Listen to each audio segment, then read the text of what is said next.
विशालाक्षा नगरी के राजा प्रीतंकर और रानी प्रियाकारणी की पुत्री थी मंगाक रेखा। उसकी 3 सहेलियां थीं। कामसेना, जो राजा के प्रधानमंत्री मतिशेखर की बेटी थी। दूसरी मदन रेखा, जो राज सेठ गुणसागर की बेटी थी। तीसरी रोहिणी, जो एक दूसरे सेठ लक्ष्यभद्र की बेटी थी। एक दिन बसंत ऋतु में चारों सहेलियां जंगल में घूमने गईं। वहां उन्हें मुनि महाराज के दर्शन हुए।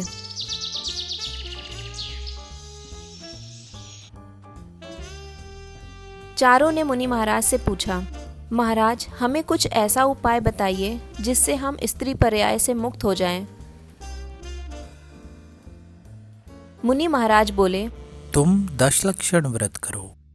राजकुमारी ने पूछा, महाराज, हमें इस व्रत की विधि बताइए। मुनि बोले, भाद्रपद मास के शुक्ल पक्ष में पंचमी से चतुर्दशी तक प्रतिदिन पूजन करो।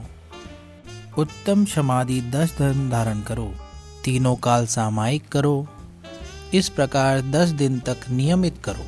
उत्तम व्रत तो यह है कि 10 दिन अनशन किया जाए। मध्यम व्रत यह है कि कुछ कांजी ले ली जाए या 10 दिन एकासन किया जाए। भूमि में शमन करो। पूर्ण ब्रह्मचर्य पालन करो। इस प्रकार 10 वर्ष तक विधि पूर्वक व्रत करो। अंत में इसका उद्यापन करो। उद्यापन में यथाशक्ति शास्त्रों के लिए दान दो अथवा अपनी ओर से जिज्ञासुओं के लिए अमूल्य शास्त्र वितरण कराओ। यदि उद्यापन की शक्ति ना हो तो दूना व्रत करो। इसका यह महात्म्य है कि इसके कारण इह भव और परभव दोनों में सुख मिलता है।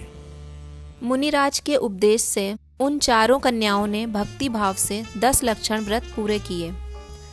इस व्रत के प्रभाव से चारों कन्याएं आयु पूरी करके 10वें स्वर्ग में देव बनी। बाद में आयु पूरी करके वो चारों उज्जैनी नगरी के राजा के घर पुत्र हुई।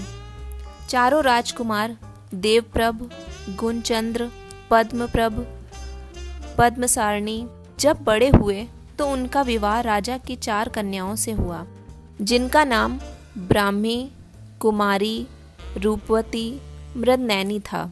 राजा के वृद्ध होने पर चारों राज्य को न्यायपूर्वक चलाने लगे। एक दिन इनके मन में संसार और भोगों के प्रति वैराग्य पैदा हो गया और चारों ने मुनि दीक्षा ले ली और तपस्या करके अष्टकर्म नाश किया और सिद्धालय में विराजमान हुए।